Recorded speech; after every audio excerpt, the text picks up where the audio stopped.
Welcome back, FHF. Is AC cooling down the heat? You know what it is. Welcome back to another one. All right. We got another guest for you. This is different as well. Mm-hmm. It's the life of a single mother. Yeah, a popular topic that don't really get talked about much. We know being a single parent is hard.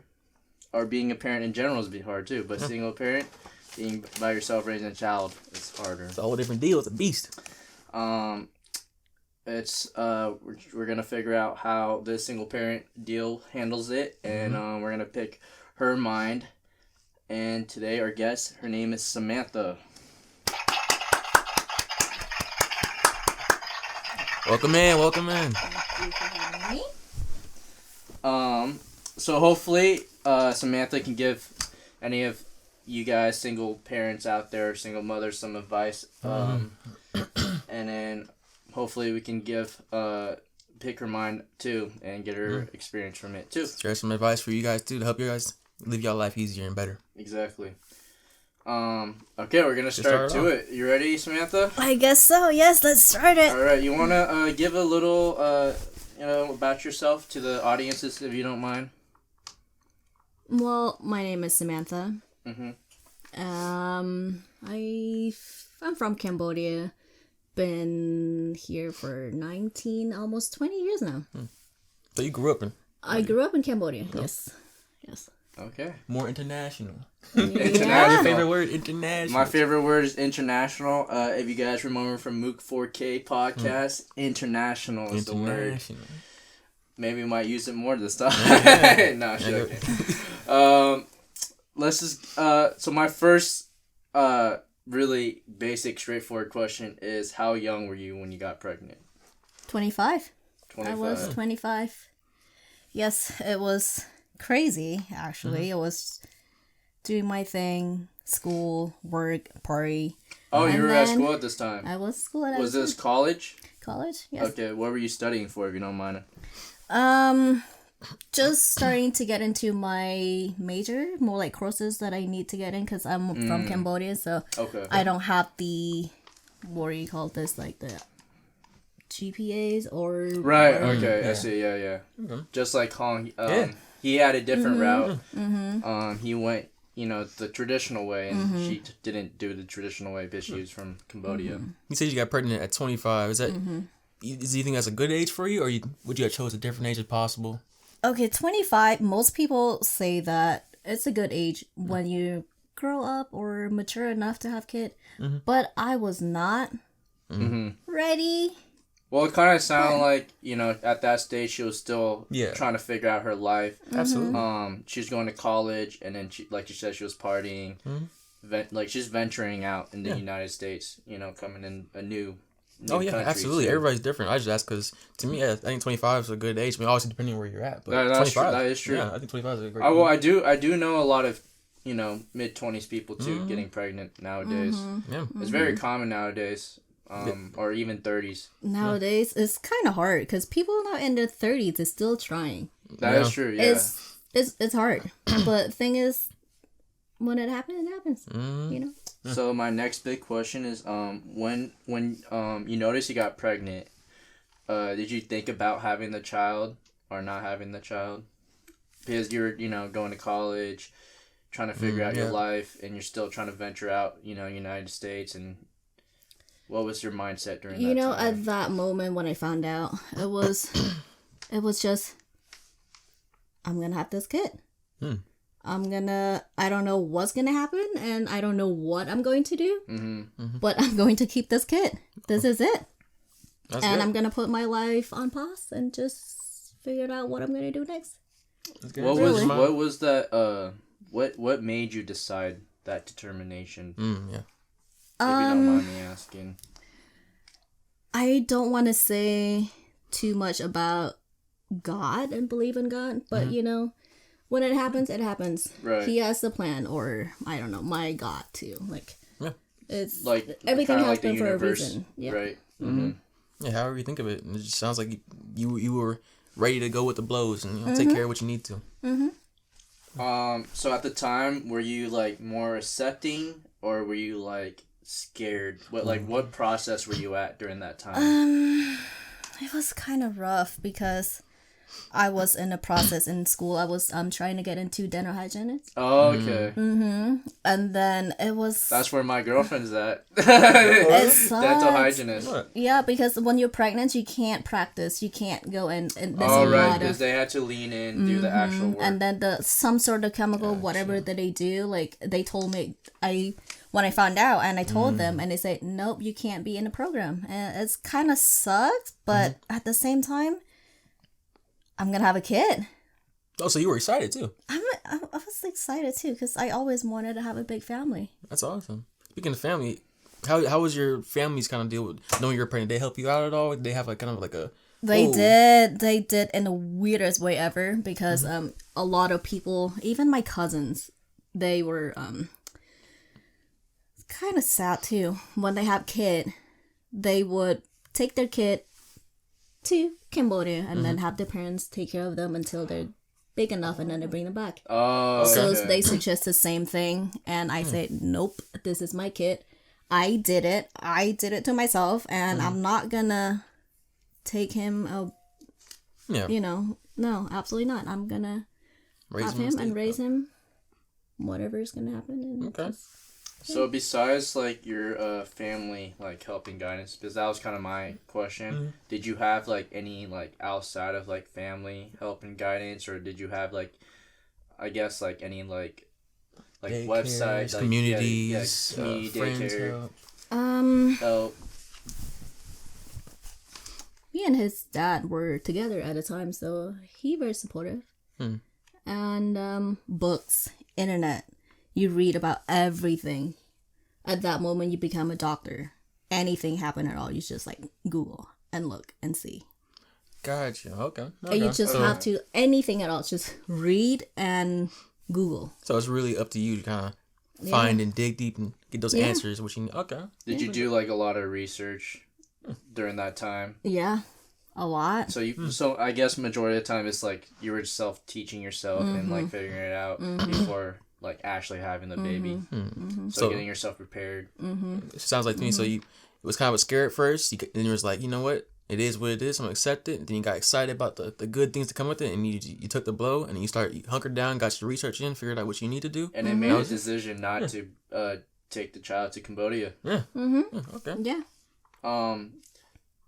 What advice would you like give out to those like single mothers too, like during the process of being pregnant? Stay strong.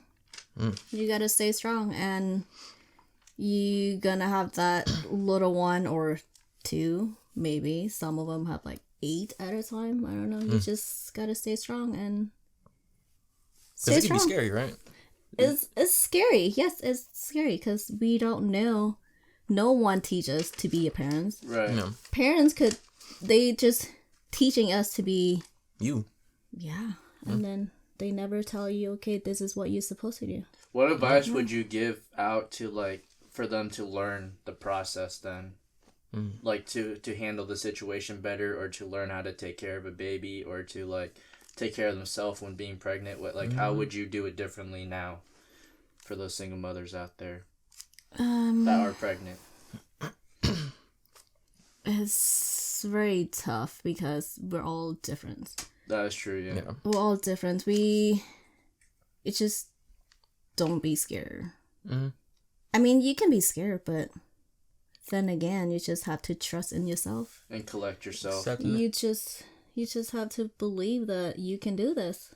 Well, also like nowadays we have like Google. Yeah, you YouTube. can find all your answers. So then, you said you read a lot of books. Then is there like a certain book that really helped you out the most over anything that you could recommend? Oh yeah, that's a great. Yeah. There's this book. What's a good book? It's what is this? The name? That's also a movie too. It's Expecting What to Expect. You watched the movie. We watched the movie. So it was back then. It wasn't YouTube. It was a movie. It was movies. It was the movie. Before. How long was it? Like a half an hour movie? No. It's a 2 hours movie. 2 hours. He was locked in. Yeah, we watched the movie and hardcore studying a movie. And the book. It was just there's a lot of books, and also the advices from my mom. She's good. She's very What about supportive. like TV personality, like like TV. any of those TV influences? Did you get advice from them? Good point. Back then, not very much, really. I don't think so. We don't have this kind of people. They don't really open up. They don't really tell us much what to expect. And like what they're going through. Yeah. And what they're feeling. Mm-hmm. Well, it's crazy because I feel like nowadays, usually people are very more open out on social media, talking about like what they're going through mentality-wise, physically. And it's kind of interesting now because you were saying a 2-hour movie, but now it'd be like a 20 to 15 minute video of them expressing their feeling. Hey, I'm being pregnant, I'm having contractions, all this other stuff. Yeah. And nowadays it's easy. Yeah. It's just like you can find anything on the internet. That's good. It's huge. And people talked about it more. Back then, no, it's just your doctor and then books. And internet is very helpful too. You just look and checked everything. Did you eat something wrong? Did you drink something wrong? It was like this pain or something, anything at all. It's like, okay, it's like normal. even if I have something wrong, like if I cut myself. What happened if I cut myself on Google? Yeah. Hit that little drop down. Don't get enough. It's so like, questions. Make sure you apply a bandage or something like that. Something like that, you can just really easily Google. Like, they even do it step by step. Step 1, do this. Step 2, do that. Yes. If any worsen, go call your doctor. Google local teacher out here, man. Yeah. So you're talking about kind of like, foods and nutrients. So for any new single mothers, new pregnant women out there, what kind of effects on their body can they expect? If you don't mind sharing that you've had. What do you mean by that? Like gain weight? Yes, insanely. Gain weight could be like energy differences because some women they just don't know. They have no idea what's gonna happen and it just happens to them. Okay, this is myself. It's super weird that I'm allergic to mangoes. But when I was pregnant, I can eat mangoes all I want. I was fine. What made you eat mangoes? I crave it. Oh. I crave it. I have this craving. Like, people have this weird craving. And I crave mango. Like, I can't have mangoes. And I actually talked to my son. I was like, dude, what the heck? I'm allergic to mango. I cannot have mangoes. So at that point, it was like your son eating the mango. Yes, I guess so. It wasn't actually you. I guess so. And he asked for it. I was like, you know what? I'm just going to take a bite and see what's going to happen. And then was fine. I was so happy. And I'm sure he's happy too. That's interesting that you mentioned. So if we think about pregnant ladies, they have cravings, right? So do you think it's majority of that for the baby? For their craving? Is it what? Because I remember my mom, she was recently pregnant in a way because my brother's younger than me, 10 years different. She had craving, and then, I don't know, it's just hearing you're allergic to it and you ate a mango. It's just now I'm thinking about it. It's kind of interesting. What do you think about that? It's really weird. I don't know how to explain it. And then with milk, I'm lactose intolerant. I can't have milk. I can't have dairy. And you had it. And I was craving a milkshake. And that's something I might search up on YouTube later. Does pregnant ladies craving influence the child to what they want to eat? This is showing my undereducation here, but it's our cravings just essentially basically just what the baby wants as nutrients? Yeah, no. Because it's kind of interesting. Yeah, it is. Because they like I said, they always have some type of craving out of nowhere, and it's usually different from what they have. And then when they feed it, it's just it's chill. Great. Yeah, I'm just glad that I don't crave. Oh gosh, I don't want to jinx myself because some moms out there, they crave dirt, they crave detergent, they crave all of this kind of. Oh, it's insane. What? Insane. What? Yes, detergent and dirt. Like they eating dirt? They eating dirt. There's it tastes good to them. Or you gotta look it up. I shouldn't be laughing, but moms out there, you know what I'm talking about.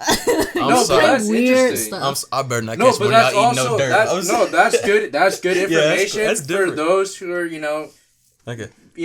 Might think about getting pregnant or actually are pregnant. So now I know. You just pray that you don't crave weird stuff. If I walk downtown, and I see a pregnant lady shoveling handfuls of dirt in her mouth. I can That's go. normal. She's not a tweaker. She's normal. She's just pregnant. She's just pregnant. It's normal. She's just pregnant. Okay, man. Just mind your own business. Walk away. Carry on. She's doing her day. She's taking care of her child. Good to know. Yes. That's crazy. That's interesting. Yeah, I didn't know that at all. Mm-hmm. My next question is: did you have? So it kind of seemed like you did have an instant lifestyle change. Is that correct? After you noticed that you got pregnant, I mean, you have a baby in your stomach. Yeah. How was that process for you? Like changing your lifestyle? Did that affect any like friendship? It's gotta be a shock. Friendships? No, not really. It's just I can't drink anymore. You can't do any of your normal. I can't stuff. eat sushi anymore. I love sushi. That's tragic. I love sushi. I love raw fish. I love. You can't eat sushi while you're pregnant? No, you're not. Is it because of raw fish? Mm-hmm. That's horrible. You can. That's horrible. Actually, that's the thing. I don't know if that was a myth or not, but that's what a lot of my mom, when she was pregnant at the time, she said she can't eat sushi, and then my aunt pregnant at the time, she said she can't eat sushi. A lot of like my family relatives that got pregnant said they can't eat sushi. So I don't know. It probably just builds up like things like smoking and alcohol. If you do that, it's not like the kid's gonna die, or it can, but it's probably just, most likely he's gonna grow up with ADHD. It's a lot of risk. Yeah, and the same thing. I'm allergic. Around this time of year, I just sneeze a lot. I'm allergic to cats. I had to stop taking all those kind of medication. The doctor said it's okay to do it, but I prefer not. Yeah, because you don't know what it can affect you. Yeah. Chances of something could happen, and I just want a healthy baby. Healthy baby. Yeah. There's some good advice right here. Yeah. I don't even know about. You know what's crazy though? I don't know. You can drink a glass of wine a day. Or a can of beer a day. Insane. But you can't have any like spirit stuff, right? I don't know. They said just alcohol, one drink a day, but I still don't do it. I'm not taking that chance, and no. And he's very healthy. Yay. Okay. So I guess for your pregnant ladies, you can take it easy. You heard it from a pregnant lady. Take it easy. If you really want that drink, keep it to 1 cup, or one drink for the day. Let's just not. You can smell it. That's fine, and don't do it. Smell it. I mean, even if like us, I think like if you're willing to take a chance, just know that there might be some consequences that might come. That you never know. That's a better way to put it. 9 months, you can do it. You'll be fine. Just 9 months. 9 months. But think about the consequences it can have. Also, this is a good way to teach yourself to self-control. Yeah. Because it's like, ain't that's during a time when you like have the most cravings. So if you can control yourself then, you can control yourself anywhere, right? Exactly. I would think. If you can control yourself from not drinking, you control yourself to do anything. Exactly, you're right. I mean, when you say it's kind of hard or easy, you just think about your kid. What's gonna happen when he comes out, or he or she comes out? Like, what's gonna happen? I think for like any life, like any life thing in general, like you gotta think about the consequences in the future. Like that's why you gotta find a way to control yourself. Like let's say like addiction for example. Stay tuned, by the way. Stay tuned for that. That next pod coming out, addiction. But what I was saying is that you want to control yourself because there might be some life consequences in the future if you get into drugs too heavily. So something kind of, it's not like that, but like it's like something like what I'm trying to say. Can install discipline. So for those out there, mentally and physically, how much of a toll did it take during the time you were pregnant? What toll did it take? What do you mean by that? Like mental and physically, like how did it impact you? Yeah. How much stress did you have to deal with? How many did you have like all the feelings you had, like depression, stress, anger, happiness? How much did it take you? Your energy to go do these things that you had to do. And physically, like you said, you gained weight. How did that impact you? I don't want to say this to moms out there that struggle, but I was a happy pregnancy. I was happy. I meditate a lot. Everyone has a different experience. Absolutely. And maybe that's like meditating, like, that could be advice given to like other single mothers that could help them. Not everything will work for everyone, but maybe your advice would help those. So you kind of meditate to like balance the stressors? Yeah. Okay. What else? I try to stay happy meditating? as much as I can. I just smile. I mean, it's just, I don't know. I don't know. I don't really think much back then. I just stay happy. What was the thing like what was the setting like when you were meditating? So that way maybe they can try it and just do the similar way that you were doing, and maybe that will help them.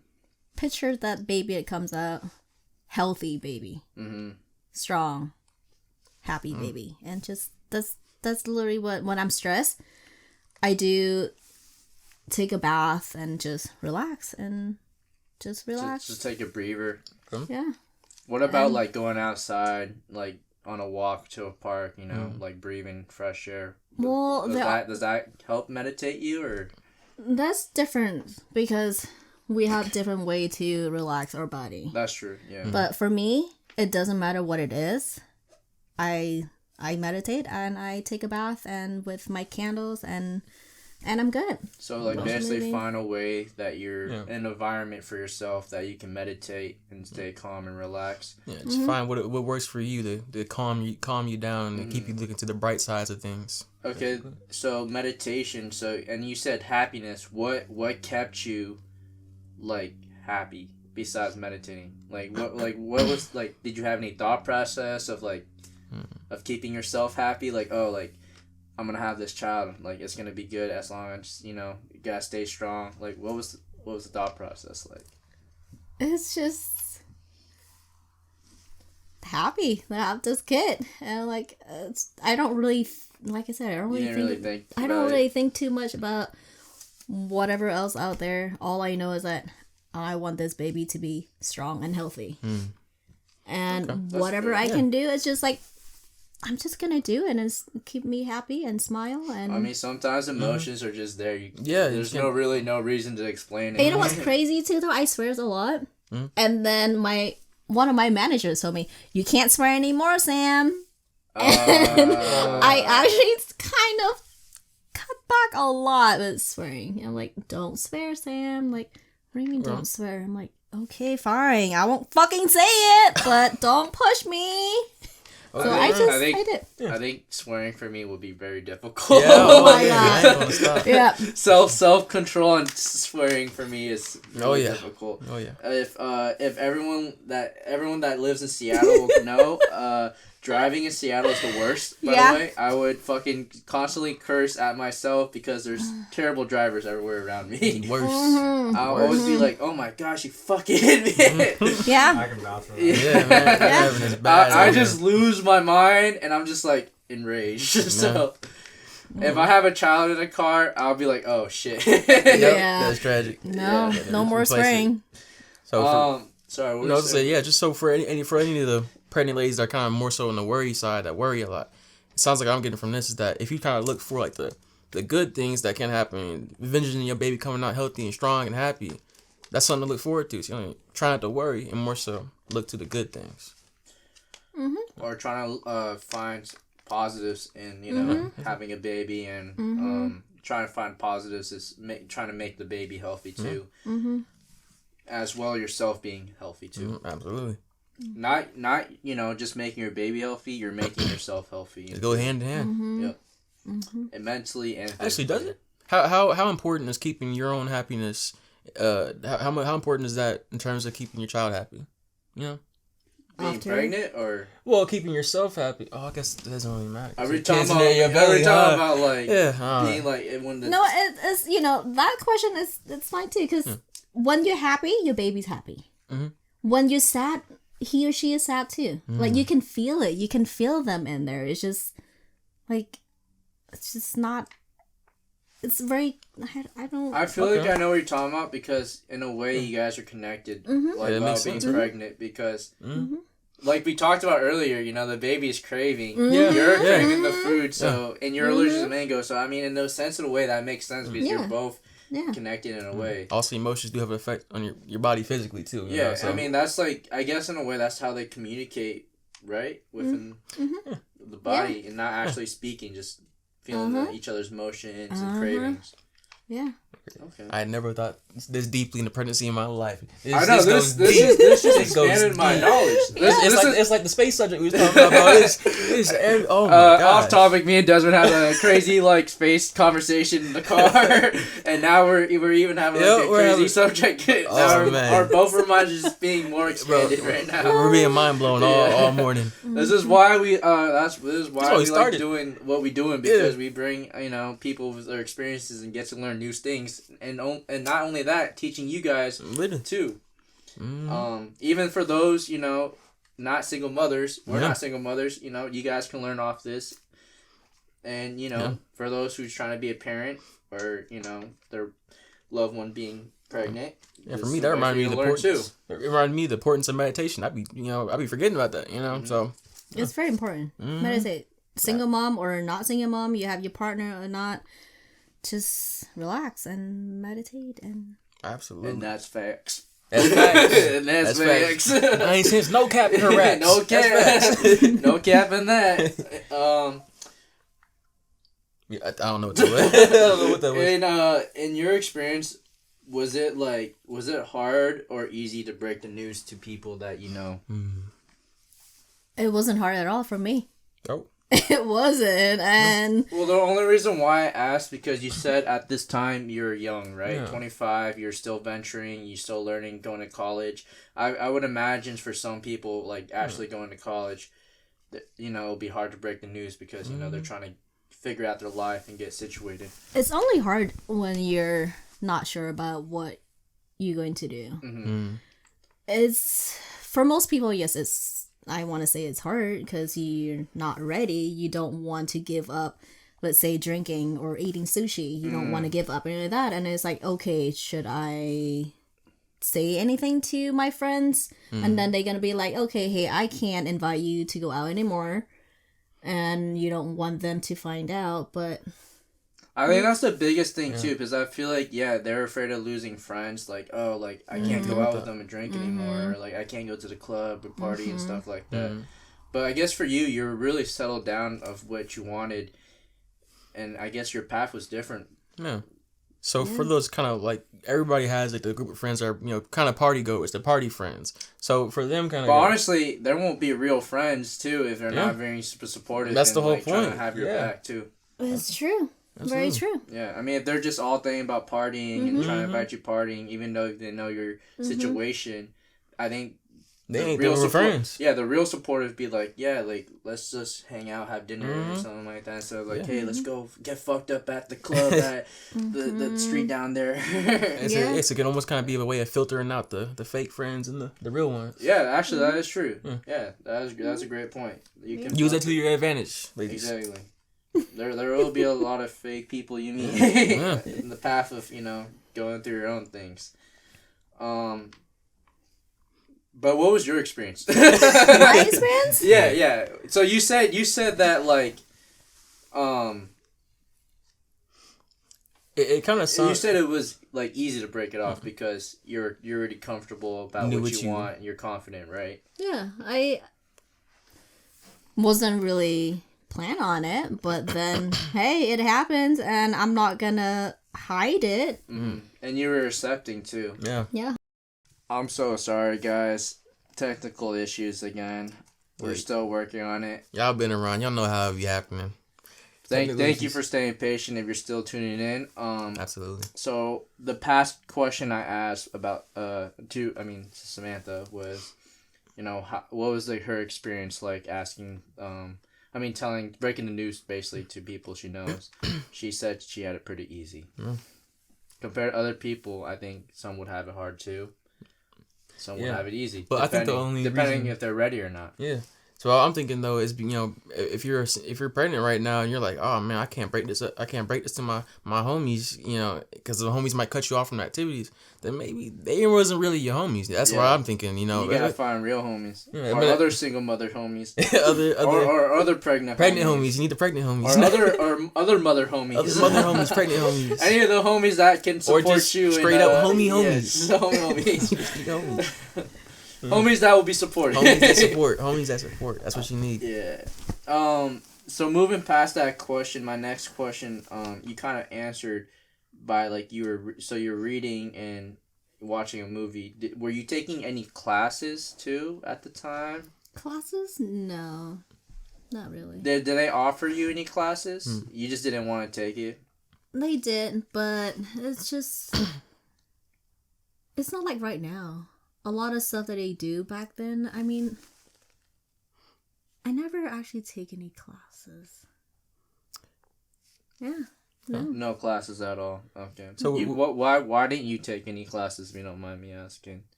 I asked them like how important it is and what do they teach you, what do they tell you. Mm-hmm.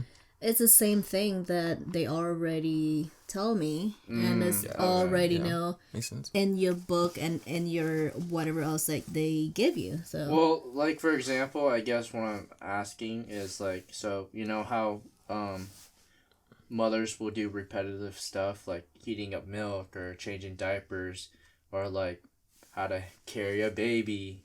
Like you didn't think any of those classes would be Not really. Educated for you. Okay. And I guess maybe I was scared to be scared because moms out there, they're very scared and they just not ready, most of them. And then would you suggest other mothers to go to classes, or you think it's better for them to self-taught or to go on? You should. I mean, you guys should. And like I said, read more, Google, do a lot of research. If you have any questions, just ask your doctor. And then, is it important to go out there bouncing on the ball, whatever they're doing that's supposed to? You know, that's funny because I just see those in movies only. Yeah. I actually haven't seen it in real life, but I see it in movies. Pregnant women going to class, like taking care of baby class, going bouncing a ball, find a way to relax themselves. Bounce on the ball? Huh? On the ball. All those medicine balls. Mm-hmm. This bouncy ball, the giant balls, and I'm sitting here seeing a pregnant lady dribbling basketball. You know, said that. Yeah. She's playing basketball. During class, she's just playing 5-on-5. And one baby calls and one. It's like literally sitting on like this, like the yoga ball kind of deals. Yeah, that's what you're saying. Yeah. Medicine balls don't work out once. It's weird. It's some type of meditative thing too. Do you think that's why when babies come out, they like to be, what's the word, rocked, Bob? Is that why? They're like, when they're in their stomach, they're used to like, they're like, oh, this is soothing. So because when they come out, they're moving. Yeah. I don't know. But the movement is different though. What do you mean? Because bouncing is this. Well, yeah, but when, no, but think about it. You haven't seen this before? Think about it. Well, no. That I feel like it's you as the parents that do that to your kid. It's just the habits of having. But the bouncing on the medicine ball is more extreme though, right? Because you're like really sitting on it and bouncing on it. Yeah, you're bouncing it because like when you're doing it to a baby, it's, I don't know then. You're supposed to be gentle. Yeah, you're not supposed to be like. Nah, you see some of those kids, it's like they really need to like. You gotta be like rock the shit out of it. Okay. Oh, rock the shit out of me, dude. They'll be like this, and some of them are very rough. I'll be scared because the baby has head. I can say I remember when I was a baby. You gotta wrap them real good and hold them. Yeah. So a fun story. When I was a baby, I was really small. I was like this big. My dad would hold me in his one hand like a football. Yeah. So he would hold me in his one hand like a briefcase or a football. And I would just be. So, I guess it really does depend on the baby. You was trying to become a football player. He said, "You gonna be the quarterback." I was getting ready for it. Bro. Nah, he's like, "You're gonna be the football." Boots. That's crazy. What if Did you get any advices by like any other single mothers or like mothers in general? And what was like that memorable advice that was given to you? You know what I remember is this person and my coworker. First thing she said to me, "You're gonna get fat." Mm-hmm. That's the first thing she said to me, and then I'm gonna prove you wrong. I'm not gonna get fat. I know I'm gonna be fat when I was pregnant. Of course, I'm not gonna starve myself. If I want a cheeseburger, I'm gonna eat a motherfucking cheeseburger. If I want something to drink other than with alcohol, I'm gonna drink. I'm gonna eat. I'm gonna do what I want to do. Yeah. I gained 43 pounds. My doctors actually have to tell me to slow down on eating. I had to be on this muscle milk to slow down my eating because I gained too much. Okay. What is too much for being pregnant? Yeah, I don't know what that means. 40 pounds plus, that is a lot. From your original weight? From my original weight. Okay, that's interesting. And what's too little weight then? So some people, they gain only about 15 to 20 pounds. That's so little. Is that healthy or not healthy? In a way, it's healthy if they have enough, like, protein or nutrition, like whatever that they need in their body, but they want you to gain at least 30 pounds, I believe. 35 pounds. See, that's something I don't know. Yeah, I didn't know. Healthy. But nowadays, I don't know, I might be wrong, but back then, I know that somewhere between 30 to 35 pounds, that's normal. Okay. But I was already 43 pounds over. I mean, not over. I've gained 43 pounds. And I still have 3 weeks left. Yeah, and she's just like, no, you gotta slow down. You've gained a little bit. Like, I know I did, but... So your coworker was right at this point? What? Was your old coworker right or wrong? I guess she's technically right. I did get... Now, yes, because... No, not now, older, but like when you're pregnant. When I was pregnant, yes, but she said I'm gonna get fat after I had a baby. Oh, yes. Okay, most people, yes, they do. Like they. I got you. They actually keep the weight, but don't listen to them. Go to the gym. Because I thought, so when you were saying that, I thought you were saying while pregnant, you're gonna get even more fat. Not from like the original, added on weight from being pregnant, but like eating more. That's what I thought you were saying. I didn't. But you're talking about the after. Okay.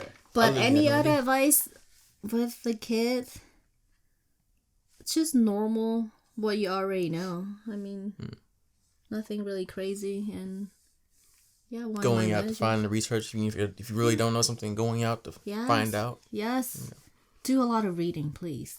Just read.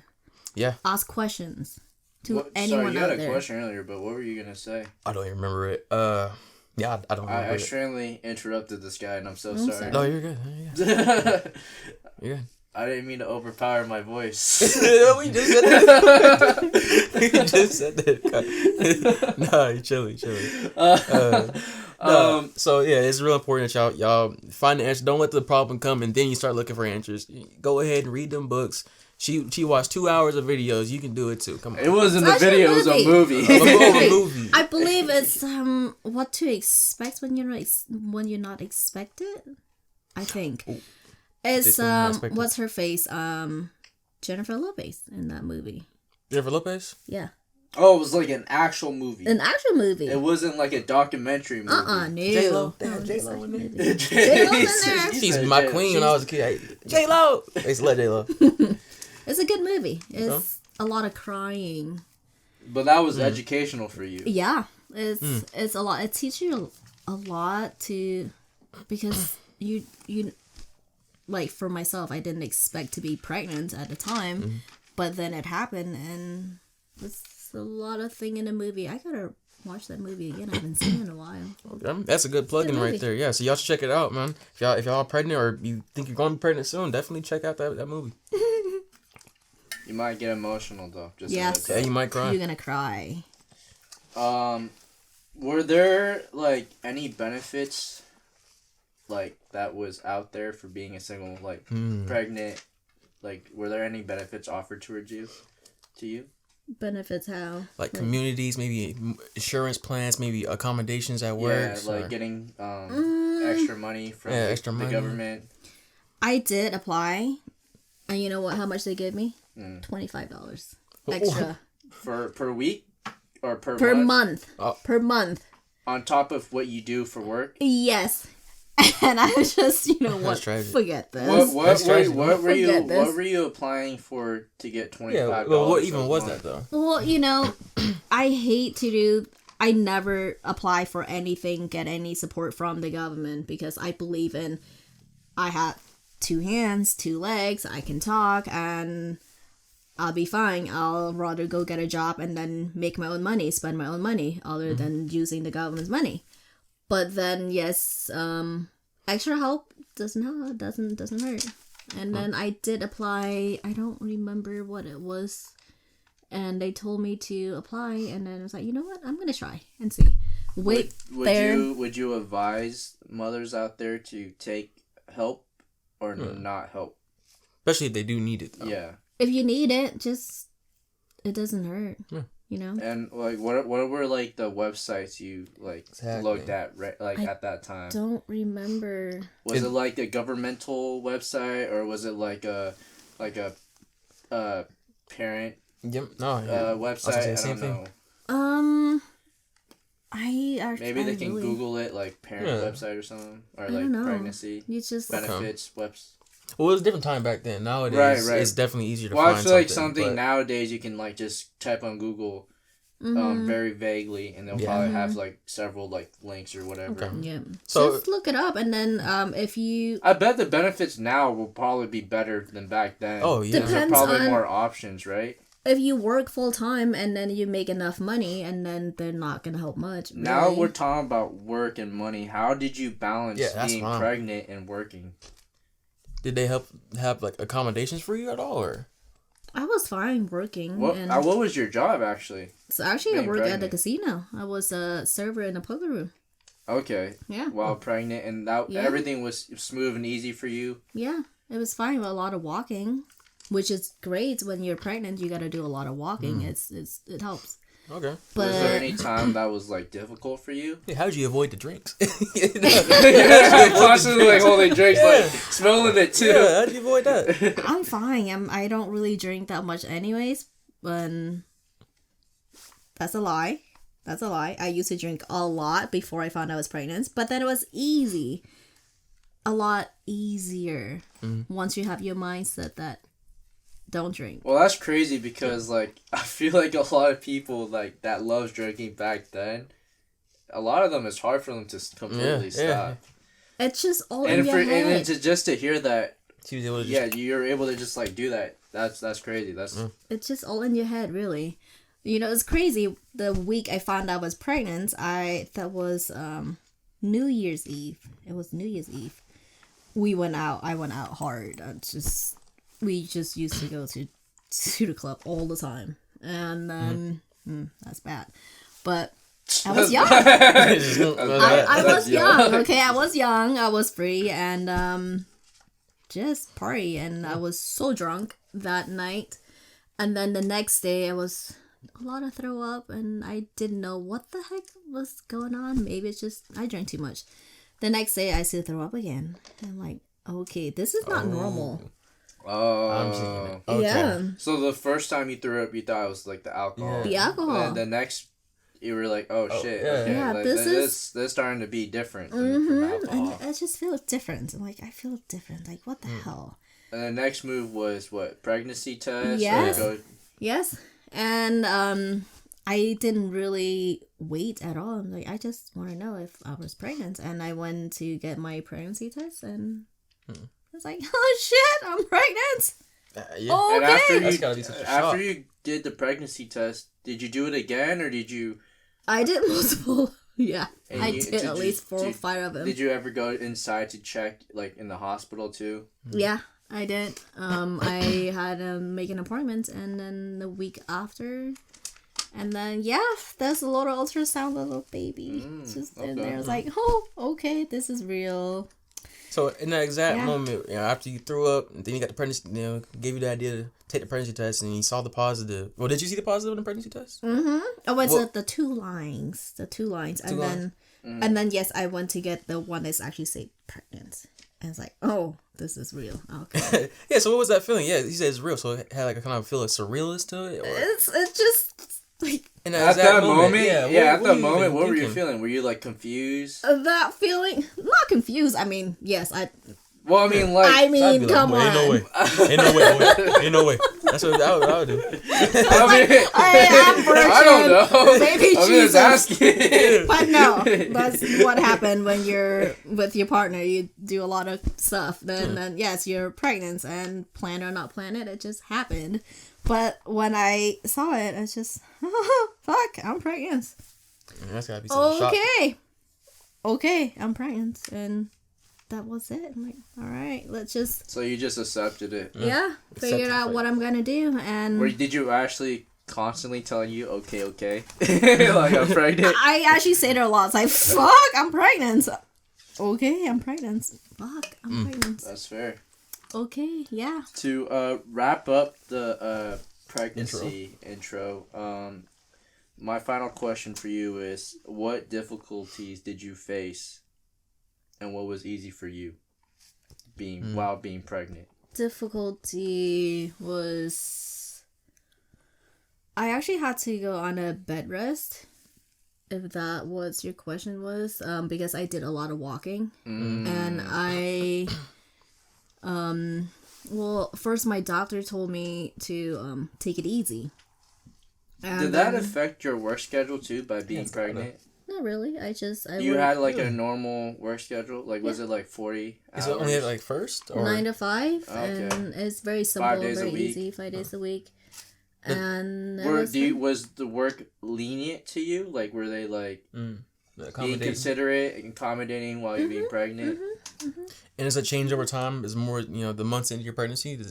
Did they give you more accommodations as you get, Okay. Yeah, they're very supportive. Like, but towards the end though, it was just, I always want to have a big family. I love big family. I have 5 brothers and sisters, and I just always want a big family.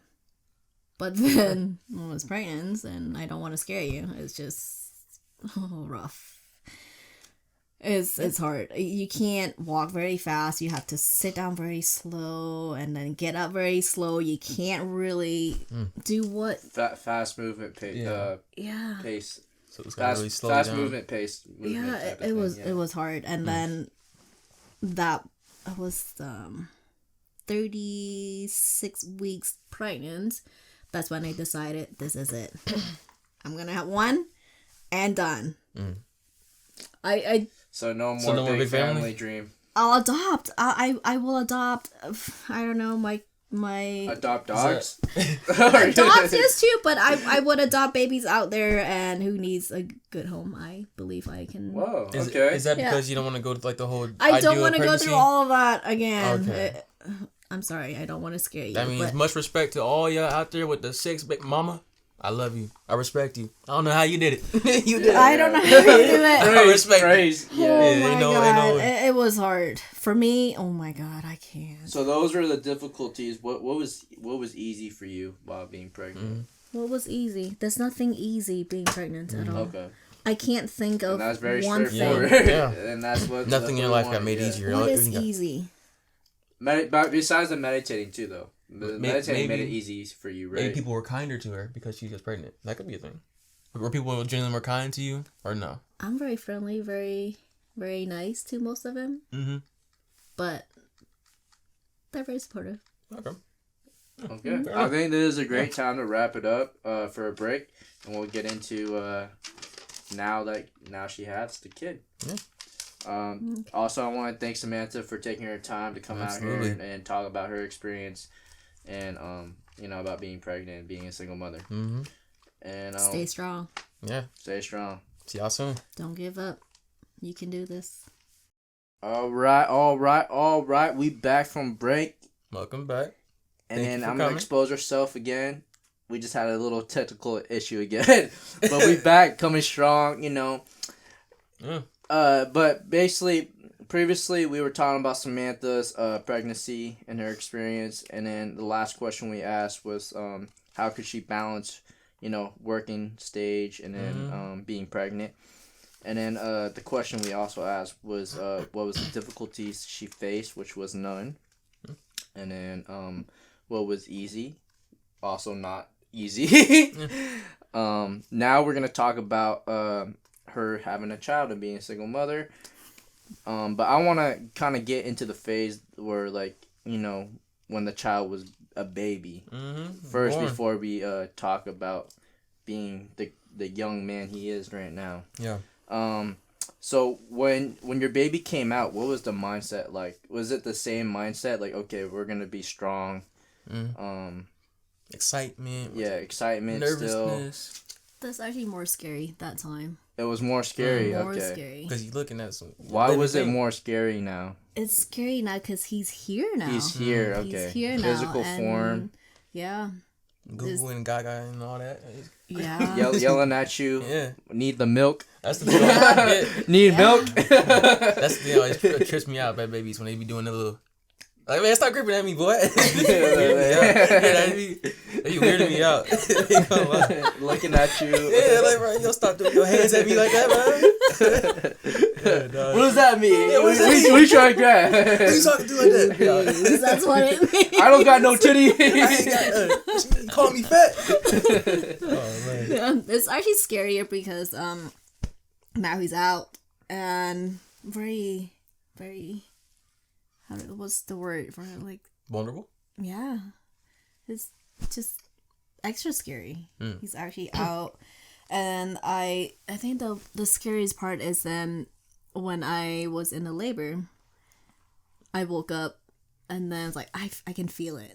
I can feel it. Today is the day. And so then, it was a different, like, now you, like, it felt different now, like, having the baby. Yeah.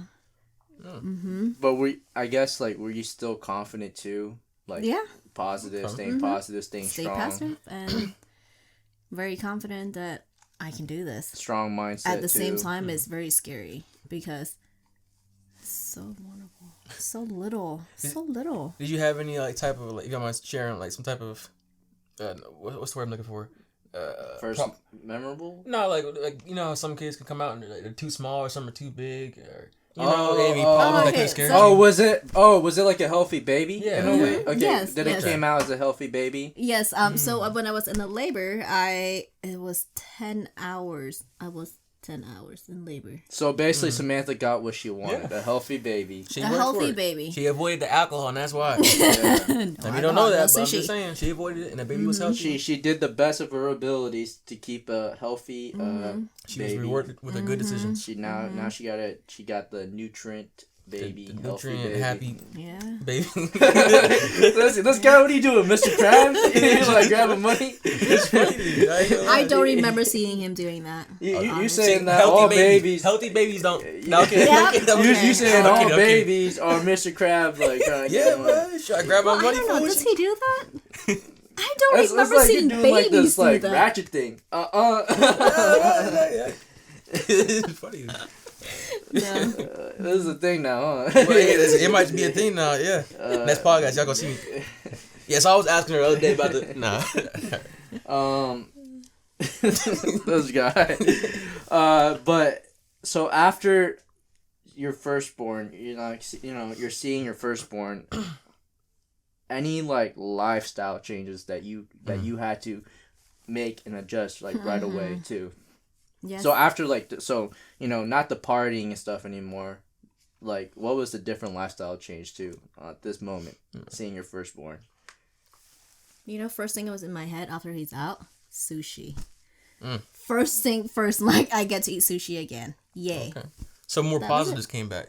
Yeah. You would say. Okay. Drinking? No, not really, because I breastfed, so no alcohol. What about, like, did you think about more of the future, or, like, did you think about, like, a change of job, or a change of time of, like, timing of the job? Like, what other lifestyle changes, that affected now having a baby compared that was being different? Pregnant. Yeah, being pregnant. A lot, because now you have that newborn. You have to think about the daycare, babysitters. So that's very, very important. When I was pregnant, I'm fine because he's in there, so I'm healthy as long as I keep him healthy, and then it's good. Just one body. I mean, 1 and 2 bodies in there. But once he's out, you have to think about daycare. Daycare is very, very, very important. Did you change jobs too? No. You kept the same job? Kept the same job. What about different hours? Same hours. Same hours. How were you able to balance getting sleep? Because you know how babies be crying. How are you able to get sleep and still work? Sleep was rough. Because half an hour, you're supposed to, feed them every half an hour. And half an hour, he's up. Took him forever to get full. And then by the time he's full, we will fall asleep. And then within 5-10 minutes, he's up again. And it's time to feed him again. At that time, so you had the same job, but at the time, did you think about you wanted to get a new job or different scenery or something like that, or move somewhere else? Second jobs, really. I actually worked 2 jobs to get more money to be to support the child. Two jobs while having a newborn. 2 jobs and a newborn. What was your question? Sorry. You were gonna say something. I totally interrupted you again. No, you're good. Second time. No, you're good. You don't gotta. All the audiences, if you keep it track, I'm so sorry. I'm crying deep inside. Not letting this guy speak. Bro, I don't pay attention to that. You chilling, bro. You chilling. Yeah, I don't remember. I swear you were about to say something though. I thought I did ask something. I'm just a fucked up human being now. I'm just shutting this guy up. No, nah. So cool. I'm just like doing this now. Yeah, with my boy. Okay, so you were thinking about the future too, and then like the daycare and stuff like that. And what about the present time? What were you thinking about during the process? Like now you have the baby. What were you thinking about too? Presently during that time, I guess in the past, but during that time, it's just now it's.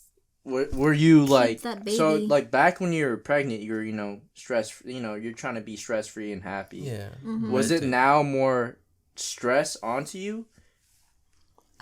Were you able to keep that meditative peace and happiness? Yeah.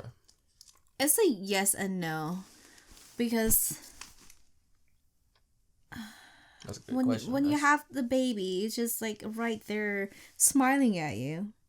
Every bad thing, every stress, every depression, whatever it is out there, it's just gone. It's just look at that little thing smiling at you. You didn't get any stress by like your baby, like, yes. I mean, wailing at you and keeping me up all night. Yeah. Yes. I wouldn't say that's stress. I wouldn't call that stress. I wouldn't. What about like being able to work when you're tired? Did that stress you out? Tired, yes. Stress me out. I don't want to. I don't want to say that because I'm not a single mother, but I didn't have a baby, but for me personally, when I'm tired at work, I get stressed. Yeah, so that's why I'm asking, because like maybe you could be stressed, being tired from taking care of a baby and get to go to work the next day. Or how about maybe how you perceive life, knowing you instead of being pregnant, now you have a child. Has like how you went through life changed at all as soon as you had that newborn? Yes, a lot changes because you have to get up extra early and then get your diaper bags ready. It's like a job. Yeah, it is. It's like 3 jobs. Yeah, 3 jobs. And then your mind's kind of like out there. Like you gotta have a schedule. You gotta get your shit ready before you go out with the baby. I honestly, not from experience by being a single mother, but by seeing family members of having a baby. It's so stressful. Yeah, you gotta make sure you got enough milk for the baby. You gotta make sure you got enough diapers. You gotta make sure you have all the stuff for the baby before you go out. A blanket, enough clothes, extra clothes, just in case anything happens, poop and shit all over the clothes or I guess the stressful thing for me is that, dressing him. Is he warm enough? Is he hot? Is he cold? Was it at that time where you're living at with the baby, was it like a very warm weathered place or a very cold weathered place? Arizona, very hot. Okay. So very hot. But he was born in September, so it's nice weather by then. Okay. But then it was just like whether like, oh, should I like have him wear short sleeve or like? Yeah, I guess that's a stressful thing for me because and the summer is fine because you know it's like extremely hot. From what I the doctor said that dress him the way you dress yourself. If you cold, he's definitely cold too. If he's hot, you're hot, then 100% he's hot too. And then with him crying for no reason or whatever reason that he has, that which I don't speak baby language, and it's just stressful. Like, what is it? Is he hurt? Is he uncomfortable? I don't know if like it's kind of weird to disagree from a doctor's standpoint. But I'm gonna kind of have to disagree here because I feel like as human beings we feel different temperatures even as a baby. Like you can't really determine like just because I'm cold the baby will be cold. Maybe the baby will be hotter or maybe the baby will be colder and I'll be warmer. Like but I feel like I'll be a different temperature from you and Thomas behind the camera. Absolutely. True. Yeah. But you see people out there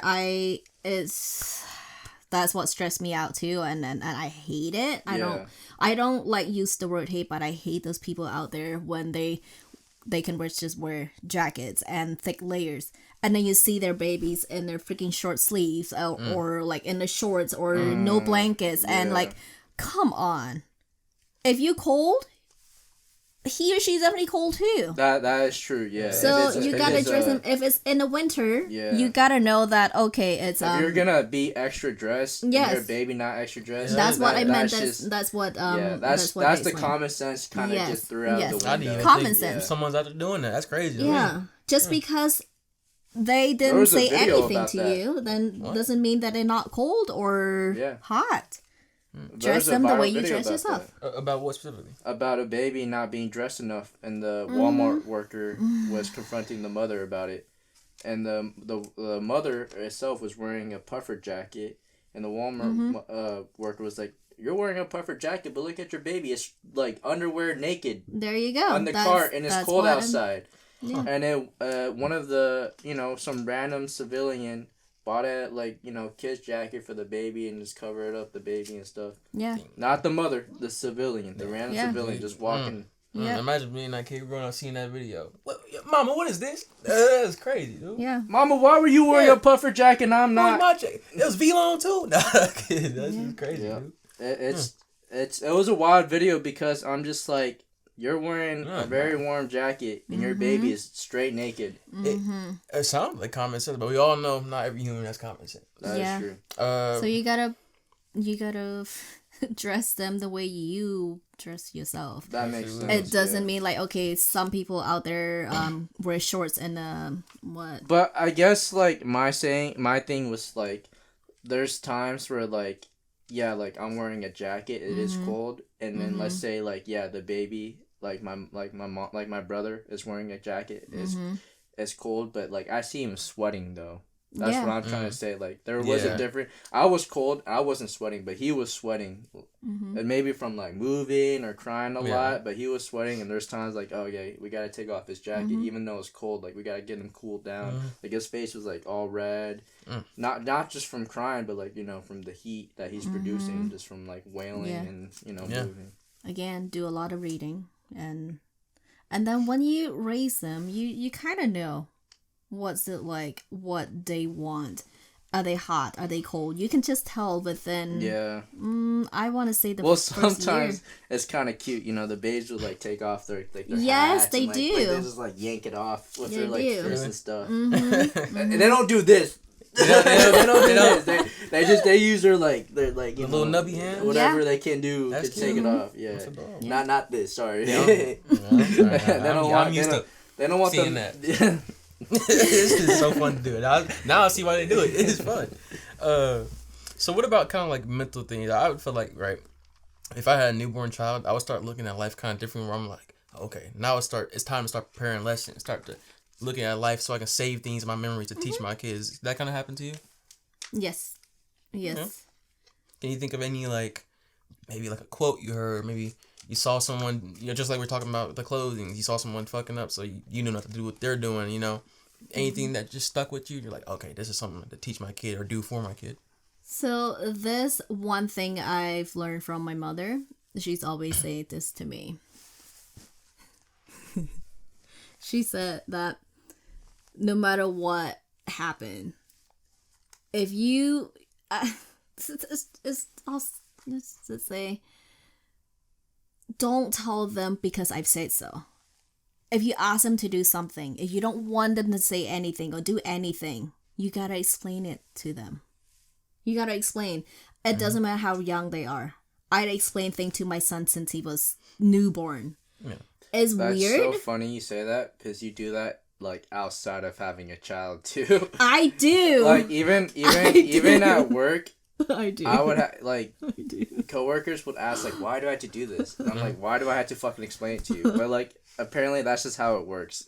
Don't do that. It's bad. They need to understand. Yeah. They need to understand why. I guess explaining, taking 5 minutes of your time just to work, just to explain to someone. They don't read mine. They don't read mine. You gotta explain to them. My mom's always like, you just have to explain it to them. Always. So I has been just explaining it to him when he was crying or when he wants something. I know it's weird, but it's just like, Connor, you can't have this. No. Or whatever it is. And it's just... I guess that makes more sense because that way they can develop their brains to like understand why a situation. Yeah. And then, from right and wrong too. Yeah. Yeah. I really hate it. No. Don't do it. Don't do it. Not this. Stop doing it. Don't do that. No, you gotta explain why you can't do it. It's just... Yeah. That's a really good lesson from my mom. Okay. How about, now that you had the newborn, it's different. You were saying before, instead of having that one body or the body inside your body, you have two separate bodies. How did you balance being able to take care of both your health and their health at the same time? One day at a time. There's just... Were you feeding your... actually, no, this is wrong. This is wrong time in the question. No, sorry. Okay. One day at a time. I guess, really? No, I guess were you eating... like healthier stuff because I know like when you produce milk it kind of streamlines the same nutrients, right? Still so were you still eating like the healthy food still? Gotcha. So you can't be out there. How do you balance like eating unhealthy and eating healthy food then? I don't think that is very connected, like, because you eat whatever you want to eat. The only one thing though, like, if you gonna go out and have a drink or two while you breastfeed, you can't feed the milk. You gotta wait it a day or squeeze the milk out just enough, whatever the alcohol is in there. I'm assuming you taste your own milk too, right? Yes. For temperature wise.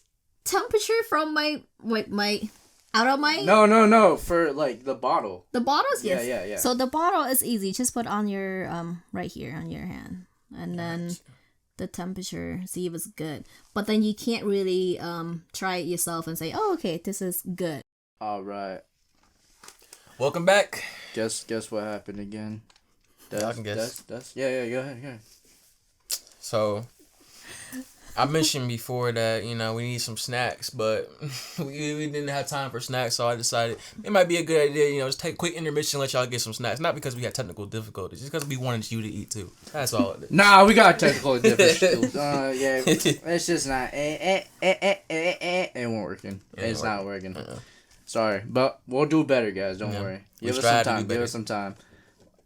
So previously we we're talking about breastfeeding and then keeping the milk the right temperature. Yeah, when bottled. The technique, putting on your hand, the back of your hand instead. Yeah. And then how the nutrients, like you eat, affect the milk that produces. That makes me ask. So, and obviously this is a completely hypothetical. What would happen if you had a mother that's eating McDonald's burgers every single day, breastfeeding? Am I thinking about this weird? No. You're right. Okay. That's exactly what I was thinking. Okay. Like eating fries and shit. And I don't know. I don't know. I would assume that's what I'm saying. That would affect the nutrients of what you're feeding to the baby. Yeah. I don't know how it would Possibly. I mean, because there's a lot of fried food and it's oily too. Yeah. Yeah. Preservatives and all that. Yeah.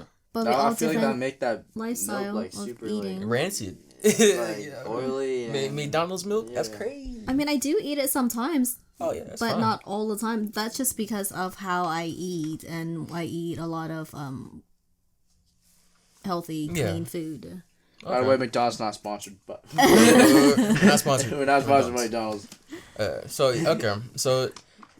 if you think that it's something that you shouldn't be eating necessarily, in excess, then probably don't. You probably partaking McDonald's when you want, just not eating every day. I would guess. We're not doctors here, so. I feel like not in a consistent like lunch, like breakfast, lunch, dinner type of situation. I know people that do that. Dude. Yeah. That's what I'm talking about. It's terrible. It's a terrible, even for your own health. Mm-hmm. It's a terrible diet. So it's got to be horrible for. And then for you to feed it to the baby too, I feel like that also be a terrible diet. But I'm not like, you could definitely eat your McDonald's, but also stay like healthy in a way where you're able to eat that McDonald's too. Yeah. Yes. Not like a breakfast, lunch, dinner. Or until the next day, breakfast, lunch, dinner. Even once a day. Or I know those. Hey, I know those McDonald's deals are good, but don't fall for that. I don't even know how people do it. And that's a whole other subject. Whatever. But yeah. I'm not gonna lie, I'm craving McDonald's. But ain't no way you craving that. Ain't no way. We're just talking a little bit shit about McDonald's. I'm just craving for it. Okay. All right. Anyways, moving forward about McDonald's. What challenges were you facing now when you're like, now you have a baby? Yeah. Challenge. Versus being pregnant now, Mm-hmm. What's something that changed? Now you have another human infant in your hands. Mm-hmm. What are some challenges that you face? Oh, it really is a lot. Having to raise another human being is a lot. But like I said, you gotta trust in yourself, one day at a time. You gotta do a lot of research. You gotta do a lot of make right choices. So at this time, now that you have a baby, an infant within your hands, were you still like reading books, watching a huge ass long movie, learning about how to take care of a baby? Mm-hmm. Okay. Even for the present time, were you watching it for the future, for now, I guess, like for him to grow up?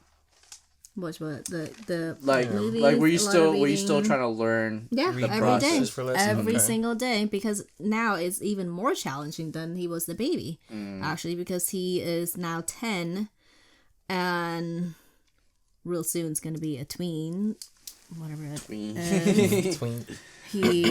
We gotta guide them the right way, but it's more like you gotta be very, very careful, extra careful the way you talk to them.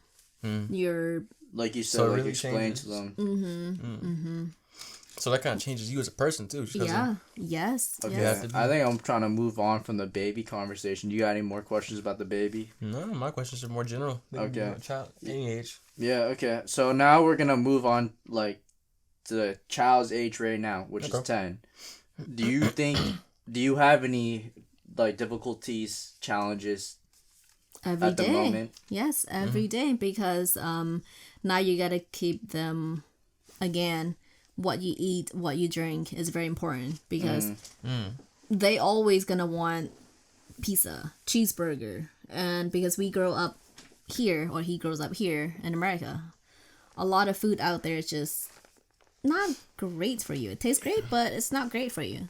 But what if he's like kept active, in sports and stuff? Still he is still, but you gotta feed them. There's, if they're gonna have a cheeseburger today for lunch, then maybe feed them some green beans and broccoli, or some salmon or fish, whatever it is, just to balance it out. And I'm not gonna say that I don't feed them those fast food and like unhealthy food. It's part of growing up as a kid. You gotta have that experience of eating junk food, eating cheeseburger. Well, the thing is that it's funny that you say that, but the schools our system, they feed us garbage. They feed us pizza. Insane. They feed us like it's sloppy joes, pizzas, chicken nuggets. They even feed us oily food. The most oily preservative food. Yep, and then you gotta take a little time prepping their meal and ask them what they want to eat. Yes, it can't be mac and cheese or hot turkey sandwich or turkey warm Thanksgiving turkey. Yeah. You can't do that, but you gotta prep. You're gonna have some sandwich and maybe apples and some fruit, oranges and something that just balance it out. You prefer? Yeah, no, go ahead. So you prefer to make your lunch for your kid than have them eat the lunch system. But then again, you can prep the meal all you want, but they're gonna go to school and they're gonna see their friends eating those the other food, junk food, and then they're not gonna eat your food that you prep. They could be throwing away in the trash. They could be a waste of money of what you're spending on. Not gonna lie, I did that. Yes, most kids do. I know that. So it's very hard to have a main meal prep meal for your child because like she's saying, like you're gonna see, like back when I was like a kid, my family would make meals for me, right? I'll carry it to school. But like I see all these like other like junky food, why am I not eating? And then also friends? They're gonna want to fit in. That's my why you bring your food? My food. Well, he loves my cooking. Sometimes he asks for side of rice and some stir fries or some grilled salmon or something to school. Oh, he eating good. He does. He eating good. But then sometimes when you go to school, the kids gonna be like, "What are you eating? Why are you eating this?" And they're making fun of them of eating what he's eating. Yeah. If I was a kid, my mom made me some fried rice. We can run the ones. If you think you get fried rice from me, nah, no chance.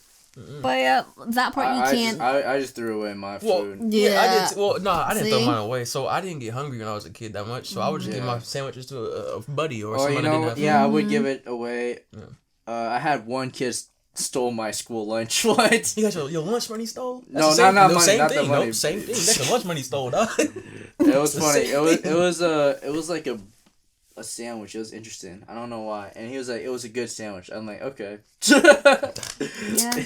That's crazy. Yeah. That's crazy. I still remember that kid. That's traumatic. I'm sorry. I shouldn't like that. That's traumatic. I'm sorry. Traumatic? That's traumatic. I ain't gonna lie. Twice. It makes me sad and cry in the corner sometimes. It'd be like that. I still be thinking about the school lunches. No, I'm kidding. All right. So now we're talking about now. What are the lifestyle changes now too? So now, besides have to worry about who's he hanging out with, and instead of no, your lifestyle. My lifestyle. Your lifestyle. What is different from it was from being pregnant and being especially from having a newborn baby. too. Now you have an actual 10-year-old able human speaking to you and can talk back. You obviously having a different lifestyle. You said you were in Arizona, now you're in Washington. What is the lifestyle difference or change that you have? So there's that. Your question is like everything all in one, because first of all, we're from Phoenix, Arizona.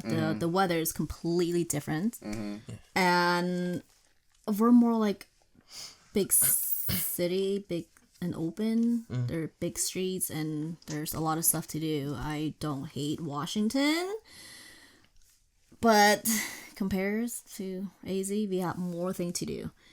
For myself, I love hiking, and here this state is beautiful. It's beautiful. Lots of hiking spots. But what else? Your questions is it changes and did you have like any personal lifestyle changes, like different mindset? Or so like you mentioned before too that you can start eating, now he's not a newborn, you can start eating like pizzas and those type of things. So, I mean, yes, I start eating all those whatever I want to eat after he turned 1. because I only breastfeed him just 1 year. Mm-hmm. Okay. Just 1 year, and then not that I don't want to continue, but people is different. I dried up after 1 year. Okay. And then I can enjoy my glass of wine at night, or if I want to have junk food if I want to, and I don't have to worry about that.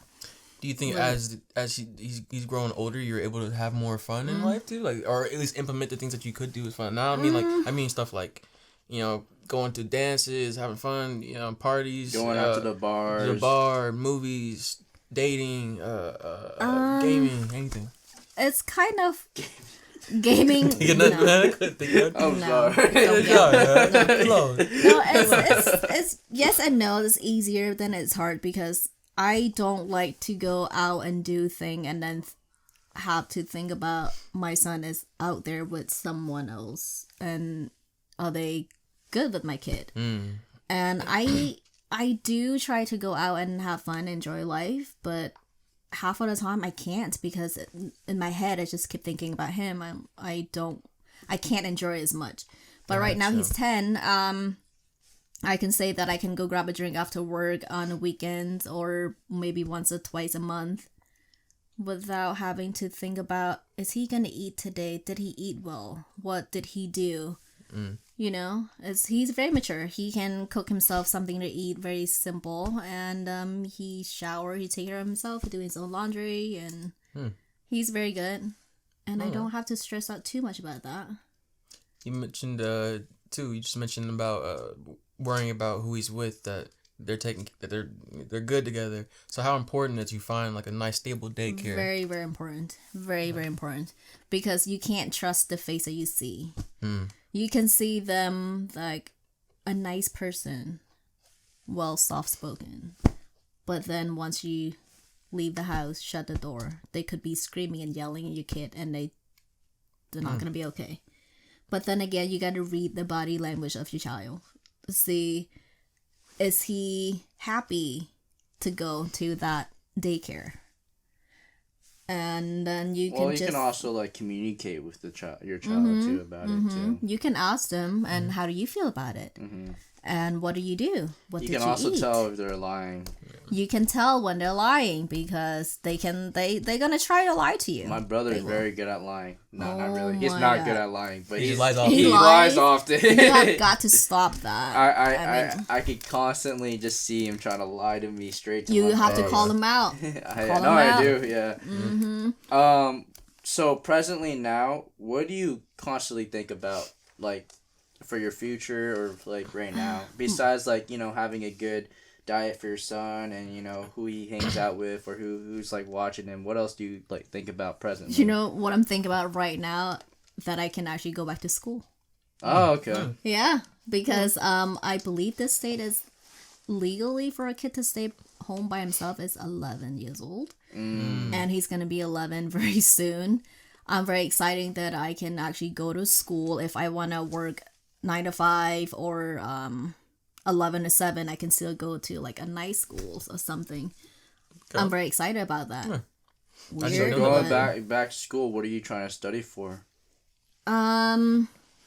Business. Business, okay. Business, because I am actually a small business owner myself, and I would like to learn more about that. And yeah, I'm very excited. I love to learn. I love to read. I love to learn more new things. And this is going to be a huge factor in your future and your son's future, too. Yeah. He'll most likely read books as well. That's what he's grown up with, What's the biggest lesson, or at least the biggest like message you like to install on your kid? Or something that you've already taught him that was like the biggest thing for you. You know what? Not just only install on your kid. What is the biggest lesson you can give advice to out there and to your kid? If you don't want them to do what they're doing, don't do it yourself. Don't do it. If you don't want them to lie, don't lie. If you don't want them to drink soda, don't drink soda. You can drink sometimes. It's just funny, like why you tell your kid not to drink a soda, you drink a soda in front of them. Exactly. That is fucked up. It's like it's simple and easy. Just if you don't want them to do it, don't do it yourself. I have interesting question here. What was a pure moment you had with your child? Pure moment. Like a really like particular pure moment that you have that you can memorize right now. A lot. Just one. Just one. That just pops in your head right now. You could say. Just one is just. Well, okay. Right now you're on. saying a lot, so for viewers out there, she has a lot. But just for the podcast, just what is one good pure something moment? that they can look forward to? Like, oh, I want that too. Yeah. Mom, I love you. Okay. Is that just, Mom, I love you. Like thinking about it, it's just like, well, it made me cry because some parents out there, they don't get that. They don't, because again, I say I love you to my child a lot. I say I love you a lot. I say it all the time. And then he just used to the word I love you. And then he says it. And you can see in his eyes that he means it. Like, I love you. That is like very like pure and sincere. Yes. And, yes. Yeah. That is funny that the year that I found out I was pregnant, it was actually a year before I found out I was pregnant, I went to Vegas party, of course. And I do the coin, the fountain, making a wish. My wish was to have one true love. Toss the coin. Bam. 2 months later, I found out I was pregnant. I'm like, okay, you really actually make my wish come true. Okay. I got my one true love. I know it gets deep, man.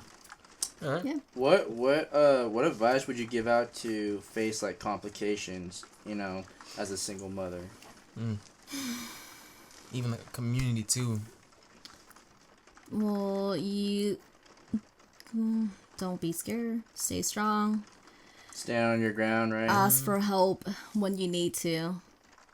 But then be careful. What kind type of help are you talking about? Like family help or like government help or like all of that. Community. Okay. All of that, really.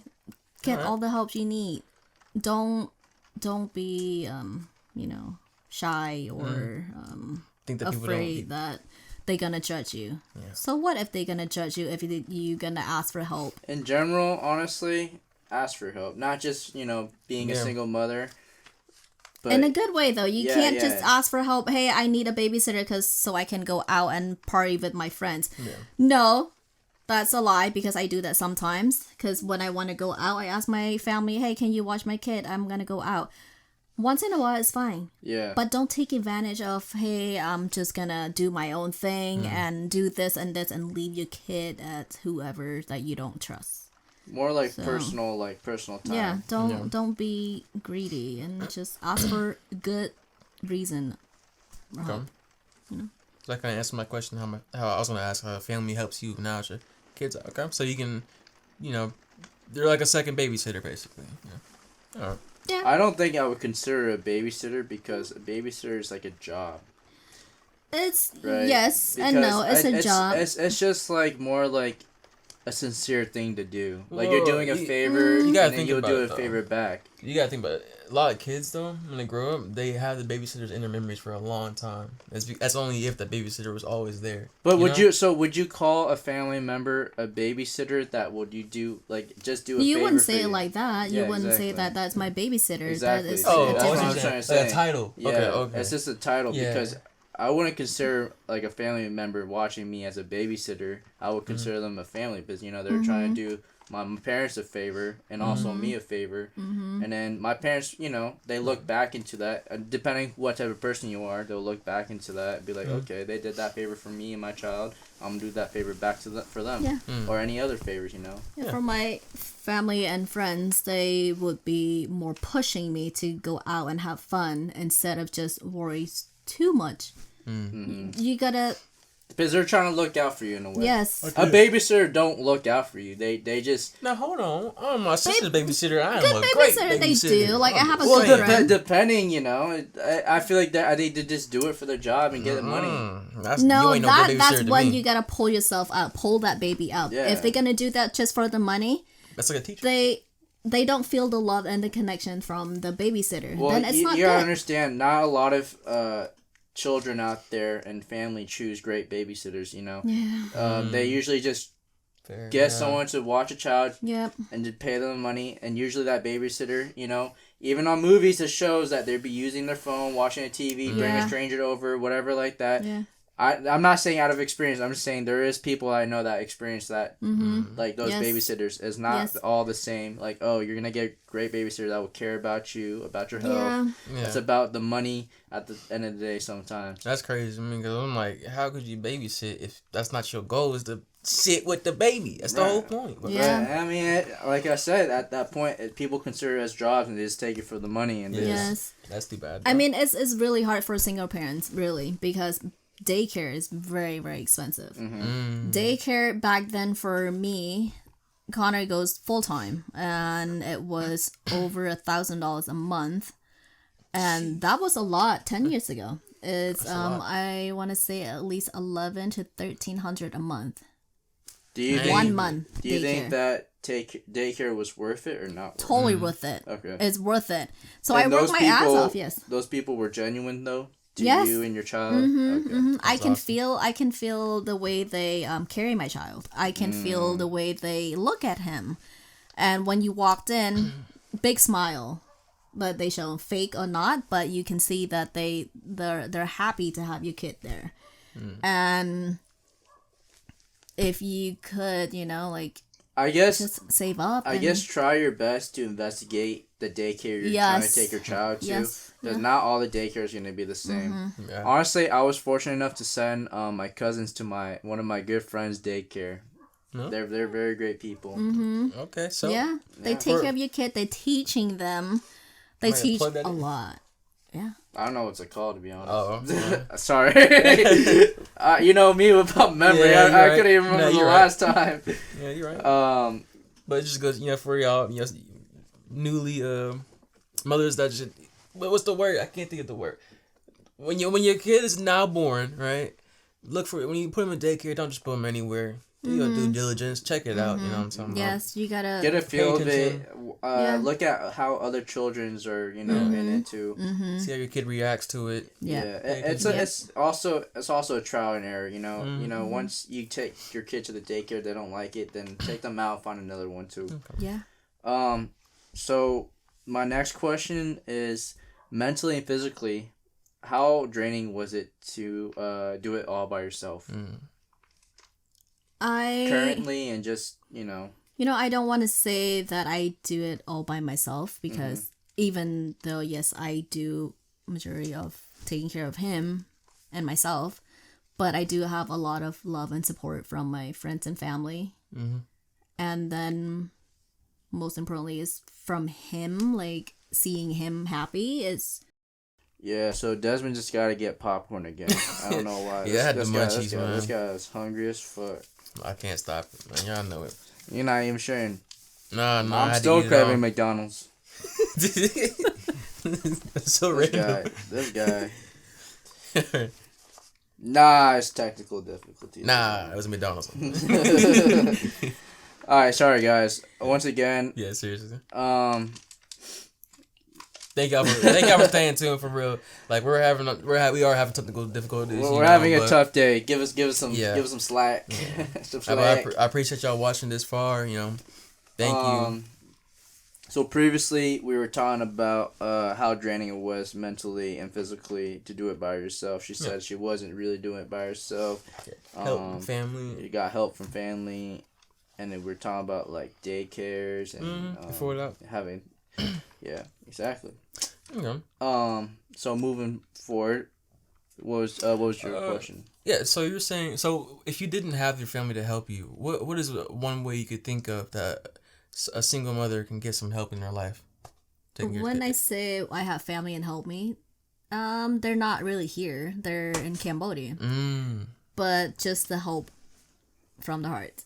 I see it. That's what I meant. Like the support. I gotta do everything all by myself. Yes. I work 2 jobs. I work my ass off to make sure that he has enough milk, enough food, enough diapers, and everything that he needs. And then daycare. It's expensive. Yes. And then, again, mothers out there, if you have someone out there, you can ask for help. Don't be afraid to ask. For a good reason, though. You just have to... Don't take advantage of it. Don't take advantage of it. And then you gotta do whatever you can. Work 2 jobs if you have to. I have a question about your son. When did he realize that he has a single parent? When 3, almost 4. Okay. Almost 4 when he realized that. But then does he though? I don't know if he knows that. Have it been a conversation that you guys might have discussed? So I was single for the first 4 years, first 3 years of his life, and then I was in a relationship again, and he never really understand that. Okay, it's just me and him, or is it somebody else out there? He was never really asked. And then, of course, the next person was in my life, and then he considered him as his dad. And then, yeah, I don't know when he realized that, really. And I never actually asked him, did you know that was just me and you, or... When do you think that would be an appropriate time for you to discuss that with your child? Right now he knows that, 2 years ago. Okay, when we first moved here. 8 years old, when he kind of figured that, okay, Mom, it's just you and I now. Let's do this. Yeah, so... what advice would you give out to those single mothers or single parent to break out the news to their child that it's just me and them, or me and... And does it need to be breaking, or does it have to be told? Or does it even have to be told? Yeah. In your opinion? I guess it's kind of important when they're a bit older to understand what's it like to be just, okay, you don't have a dad, you don't have a mom. It's just us now. Right. It's kind of, I want to say it's important for them to understand Is it important for them to understand, like, why, or just, that it is what it is? To understand, there's a few reasons, actually. A reason that you got divorced, you're not together anymore. You gotta explain them appropriate age, though. Like, you gotta explain why you're not together. What's that ideal appropriate age? Just it depends. It depends on your kid, really. Okay. On their how they can take certain and it depends on the situation, right? Okay. That's true. You gotta explain why we're not together anymore. Why this is just you and I, and then also, or your partner passed away, and then you gotta explain that too. Right. Gently. So then, real quick, just on topic here. Yeah. So you didn't really have much for long of a male figure in his life. Has that affected him any at all, or is he just trucking through it? He's going. With the male figures, it's very important. I don't want to say moms out there might not agree that, okay, you can do it by yourself. I agree that you can do it all by yourself. 1 strong parent better than 2 weak parents. So if you're strong enough, you don't need that other person to be in this life. If you two are strong together, yes, you can do that. But if 2 of you are fighting all the time, you don't get along, then it's not important to have that stress for your kid. And if you're strong enough, mentally and physically, and you can do it all by yourself, and it's fine, Okay. You don't really need to. But then again, I have a son, and I need to let him know or teach him many different ways that I can't. Let's say when he was young, 2 years old, I believe, when we try to stop using diapers. I don't know how to show him how to pee, because I pee sitting down and boy standing up. you have to hold it and then to pee and aim. I can't do that. I don't know how to do that. So yes, it's kind of important to like have someone else to like, okay, this is how you do it, buddy, and you gotta hold it and you gotta aim, and you know. So it mainly kind of more affects for you, it mainly affects like the smaller aspects of like not the biggest picture of what makes him. Not the big thing. Okay. It's important. Also, it doesn't have to be your partner that is a male figure in his life. He could be your dad, could be your uncles, someone that is mature enough. Especially when your my kid is very mature. Alright. So I can't have my cousins, they're in their 20s, to be his male figures because sometimes the way they talk, they're like the same age. He can't. He can't learn. He doesn't learn anything from them. So his male figure would be someone that's a lot older. And someone that he can just, you know, like, oh, okay. Learn he tries to learn and grow from. Yeah, so it doesn't have to be your partner, a boyfriend, a husband, whatever it is. Sorry, you're asking what? Yeah. So being a single mom, did that ever affect you and your child relationship? This kind of goes off, you know. Not really, no, because like I said, you have to talk to them like they're an adult, but not with the adult stuff, not, you know, sexually and that kind of stuff. No, absolutely not. But explain it to them why we're going to Disneyland, just you, me, and my friends. So I'm gonna reverse the question. Do you think it affects your son's relationship with you? I don't think so. You don't think he could be possibly closer to you just because you're the only parent? I don't think so. He could be a brat sometimes. Okay. Because he's not just anything happen and he's just not gonna run to me every time. Okay. Cause, yeah. Yeah, that makes sense. Yeah. Yeah, for sure.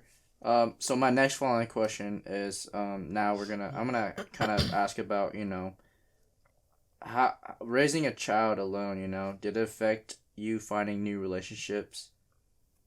Yes. And how did it affect you finding new relationships? Yes, because you have to.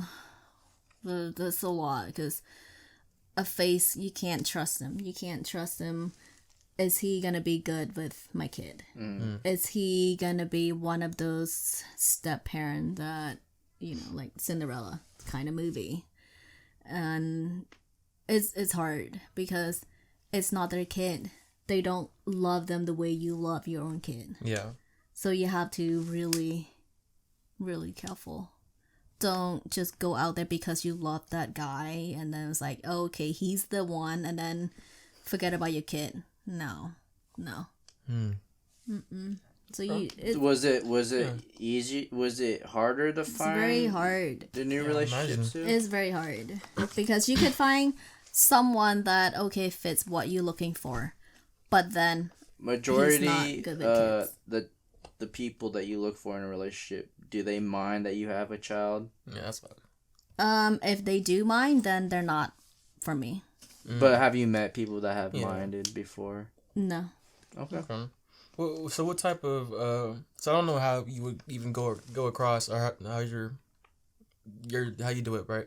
But what type of men or women that, you know, are usually the ones that would flock to you knowing that you have a kid, you know, the ones that are interested in you, I'm trying to say. Is there like a type that's, you know, a type of person that's usually more interested in you because you have a kid? You know, a lot of time they say they don't care just because to get in your pants. That's all. Yeah. And then, but you just have to be sure enough. Do they care you have a kid or they don't? But it's just all on you. Is there ways to work around them caring? Because it could be them caring like in a good way too, you know? You just have to find out. Do they care or they don't? I think it takes time too. You gotta go on dates and stuff and talk about the kid a lot too and see where they go with their head. It completely changes how you can even go about, you know? So, but finding new relationships for yourself. So, not looking, but like now you're like finding new relationships. You does that have any challenges with, you and your child relationship? Like being in a relationship, does that cause any complications? I want to say yes, because at his age, he's kind of, yes, he wants his my attention, and then he wants me all the time, and then I can't just bring the person that I'm seeing or with to meet him, like, I don't trust him enough to be around him just yet. He only met one person other than his dad. So the last 10 years of his life. But it's kind of hard, yes, bringing another person in. Yeah, I get a lot of moms that are like trying out different boyfriends, which is fine, or different men, which is fine, but then they'll bring him around the kid each time. So now his kid has like 25 different faces that yeah. So I think that could be very traumatizing for the kid. Yeah, it's not good for you to just, in a relationship, it's like, just because he loves you. That's why, like I said, you gotta go on more dates and to see if that's the right person to bring around your kid. Yeah. You can't just be like, okay, it'll be, you're great right now, but let me bring you to my kid. And then later on, they don't end up being together. Yeah, and then it's really bad for your kid. Yeah. To just and see then the next changing time, faces. they'll do that again. I don't. Well, the thing is that it's not only moms that do that. Like, there's dads. Oh that yeah. do that, single parents Definitely. Too. Yeah, yes, definitely. There's dads out there doing that too. They just like want to show like, I'm so serious with you, so I want you to meet my kid. So don't use your kid as a. There's. I think people will do that. Yeah, people do that. And for me, no. I need to be sure that you're okay with this, and then this is what you sign up for. Okay. Moving past the relationships, I want to kind of get back into like your personal life and having a kid. How do you find balance now? Into like working, having personal time, working on goals, and raising a child. I mean, we kind of like talked about it earlier, but like, I guess can you like expand a little bit more about that? And like, what advice could you give out there, on time management too? So right now it's easier, yet it's harder, because back then I can say, okay, Connor, you're gonna go to school and then you're gonna go to daycare after that. Yeah. And then so I have my free time from, let's say I work at 6 or 9 o'clock, I get home at 5, and then daycare closes at 6. So I have that free time. 5 days a week I have him in daycare. So I have more free time. But then now he comes home and then he's after his school, and I have to spare my time with him.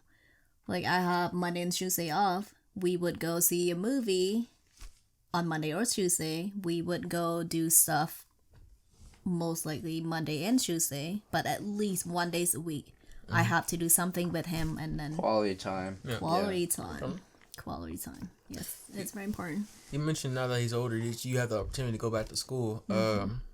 So what's that like at first, knowing that you have a kid? So maybe you have to put a pause on your goals and dreams, and then was it like being given the opportunity to get back into working on your dreams? What's it? Think about that. Exciting. Okay. This is very exciting for me because he's old enough. I can go back to school. I can. It's like kind of having a new chapter in life too. Okay.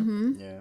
And I know that he will be there for me to support me, and yeah. So it's almost like for a mother out there, it's like, oh man, I gotta give up my dreams, boo hoo. So it's like stick through it, like you've been saying, stick through it, stay strong, take care of your kid, and then when the time comes, it's all you're gonna be rewarded. Same with the pregnancy, not drinking, taking. Okay. Yeah.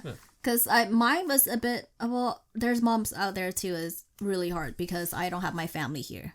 So I have to do everything really all by myself, work 2 jobs, and then take care of him and myself.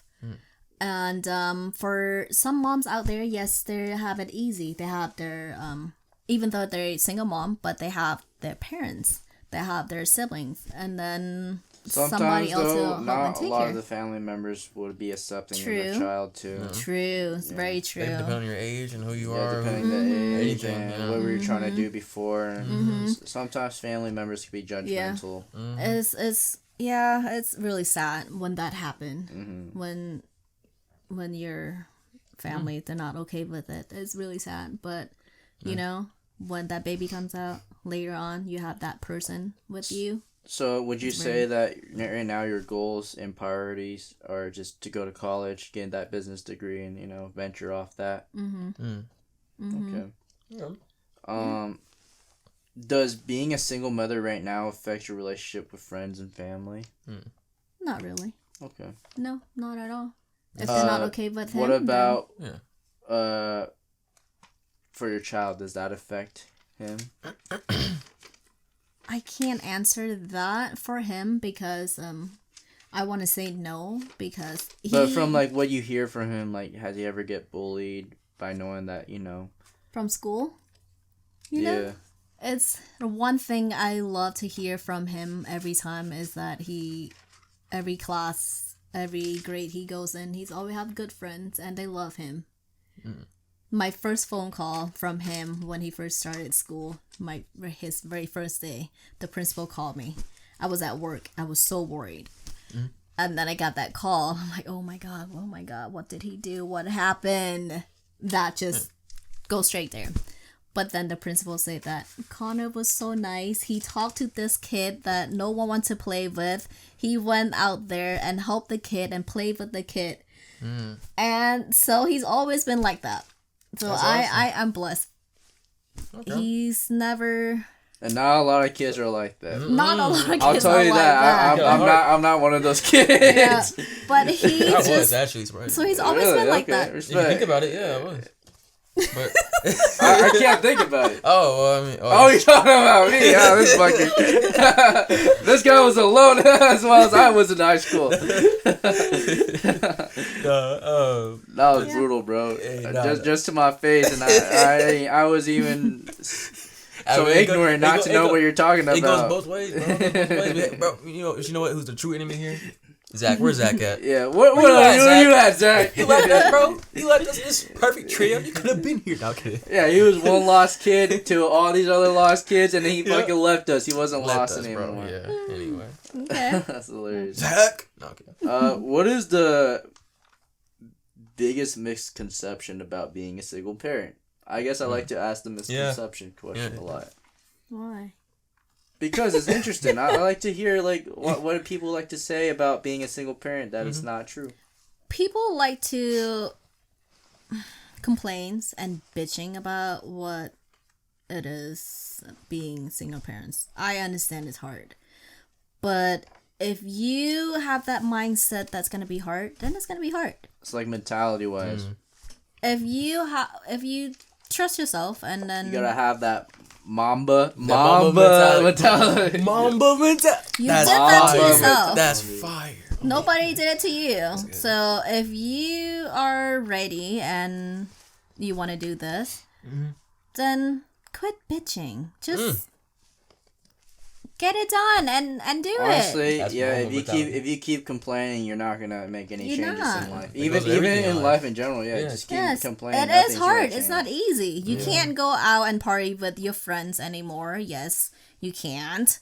And you can't just leave your kids at home and then find true love, what you called it. But you just stop bitching. Just... Desmond, you got any more questions? I just wanted to touch into the school system a little more. What was like the process of figuring out how to get your kid in school when you first was like kindergarten, preschool, whatever it was, It could have been easy, could have been hard. What was the process like? Again, I'm bragging about this kid too much. Important with the daycare too. They teach him a lot in school, daycare. He always wanted to go to school early. He wanted to go to school early. And I say, Connor, you're still too young. You can't. You're 4 years old. kindergarten doesn't start till 5. Yeah. What does he know about school so much that he wants to get into school? Daycare. Oh, daycare. Okay. That's why daycare is very important. They have good system. They teach because them. like he's surrounded by friends and stuff. Mm-hmm. But the teachers, they are considered that I appreciate them. The teachers. So here's another interesting thing though. You know, the pod that we did previously, we talked about teachers bond with students. And this, but this is high school, so this is completely like a huge step. But I'm just teachers and kids bondship is very important. Very, very important. But you don't receive that a lot in public schools though too. Okay, that depends on your kid, really. And yes, not just depend on your kids. There's some teachers out there. Yes, I agree. I don't want to call them out there like bad teachers, but so back to. Connor was in kindergarten or daycare. He wanted to go to school. And I was like, okay, fine. Let's just try out. And then they have this test that they do, the state test for them to get to school early because he's born in September. And school year starts in August. So he's missed the cutout. So then we took him in. And then, just spell your name or write your name or whatever it is. Or just ABC 1, 2, 3. Yeah. And then he came back. And then Connor, what happened? What did he do? And it's like, they asked me to spell my name. And I was like, oh no. I don't think I teach you that yet. Oh no. I didn't say oh no, but it's like in my head, it's like, oh no, he's going to be very disappointing. And then I said, so what you say? It's like, I spelled my name. I'm like, you spelled your name. It's like, yes, CONNOR. I'm like, no way. Yeah. And then you actually show the letter and then your name's like, yes. And so he passed and he starts school early. So it wasn't hard at all. So you got what he wanted. Yeah. He got what he wanted. Yeah. But then right away I have to find school. I was like, oh my gosh. So this is, okay, what school? The district that I want him to be in. Like a good school system. Yeah, but by then was kind of late because he need to start school really soon, and it was in July, I think the test was. So I don't have enough time. But then did a little research and what school that in our district, and yes, they have a spot for him, and then he started school there. Okay. Until the year after, then we switched school for the school that he wanted to go, and then I believe all schools are great, but some programs are slightly different, the way they teach them, and just slightly different. So do some research. What schools are very important.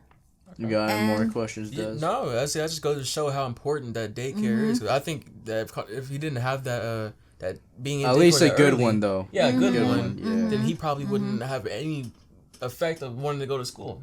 So well, he found success from the daycare you went to. Exactly. Yeah, I like to say some new daycares that like some parents that they don't make enough money. Yes, they would take them to just a decent daycare. And those daycare, they don't really teach them anything. They take care of your child. Yes, they change his diapers. They feed them, but they don't really. Again, I don't want to say that all those daycares are not great, but you have to do some research and actually learn what they're doing in there. Ask your kid, what do you do? And what kind of language do they use it with you? That type of thing. Yeah. All right, yeah. You got any more? Cool.